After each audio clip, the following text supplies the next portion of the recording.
And now onto Spotlight on EDI, where we shine a light on some key movements in the equity, diversity and inclusion space. Let's get straight into it. We'll start in the world of motorsports, where it's been reported that Craig Pollock, the former team principal of the British American racing team, is hatching plans to launch a new F1 team. Many hurdles to jump through before this gets anywhere near a reality, but Pollock is apparently seeking investment for a project dubbed Formula Equal, which would be the first team in the sport that's 50% men and 50% women, with that 50-50 gender split to apply across the entire organisation, from the cockpit to the boardroom.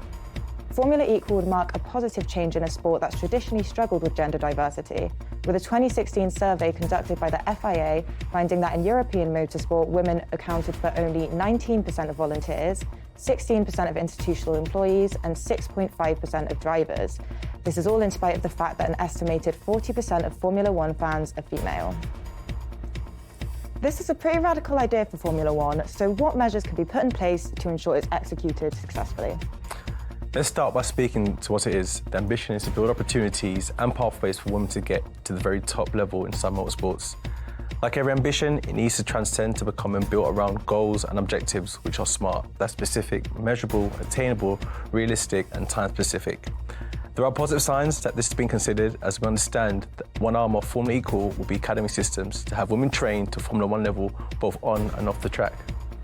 Fingers crossed it all comes together. Again, a way to go yet, but if Pollock's application is successful, Formula Equal could debut in 2026. And now, onto football. The Muslim community are currently observing Ramadan, a holy month in the Islamic calendar and a period of prayer, reflection, community, and notably fasting.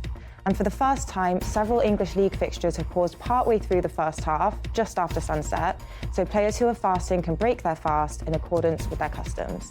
So what does this demonstrate about how the attitudes of football clubs are changing? Firstly, Ramadan Mubarak to the Muslim community. It's a step in the direction of moving from being an ally to an advocate, with action and intentions at the forefront. That's how you begin to transform and create change. What it does in actuality is create education points for fans, teammates and all stakeholders playing a role in the delivery of a match day, your sponsors, broadcasters, commentary, which creates a point of understanding, develops empathy and moves from just belonging to being embraced. Of course, Islam as a religion is over 1,000 years old and is the second biggest world religion, with an estimated over 1.9 billion belonging to it. And yet, British football is only just acknowledging it, which has some questioning, are things changing fast enough? Some are saying that the answer is ultimately no, but what we are seeing is environments and frameworks being put in place which are receptive to change as we now move to the next stage of this ongoing journey.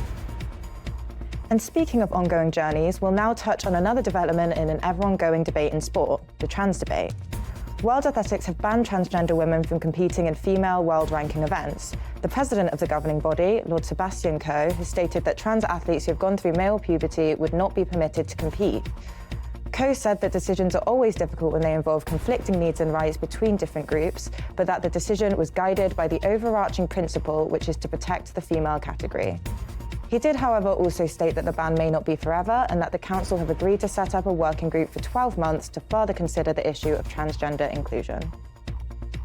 As we said earlier, this is an ongoing conversation. So where might it go moving forward, and how can the industry gain a better understanding of trans athletes? We need to move towards mutual understanding being established. And by that, I mean World Athletics reaching out to the trans community to gather insight, which has no strings attached, because right now it all appears somewhat transactional. And to date, the current approach has led to more confusion. What the industry can currently do is something which I think is already in motion, and that's working groups with all stakeholders at the table, your council members, athletes, transgender athletes, sports scientists, and member federations. Research, of course, is absolutely key in that regard, and this is something that the Rugby Football Union have found as well.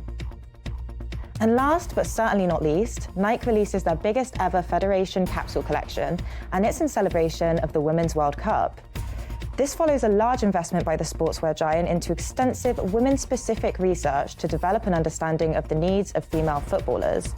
Following this, we're seeing a mass rollout in Nike's leak protection innovation in pro shorts to ease the concerns of menstruating athletes, and a revamp in its sports bra offering to help provide a comfortable style and support level. Nike also worked with each federation in developing these new kit designs to reflect each nation's culture. Nike making great moves here for sports apparel, and other organisations should be taking note. Other sportswear creators quite simply need to be prepared to sweat and put in the work, literally. What Nike have demonstrated here is that you can't have a monolithic approach in how you address women's football and women's sport altogether. By just replicating what you do across your men's portfolio, we'll see you come across as tone-deaf, disengaged, and commercially underperform. It is crucial that they keep moving forward and that, as we say, the marathon continues.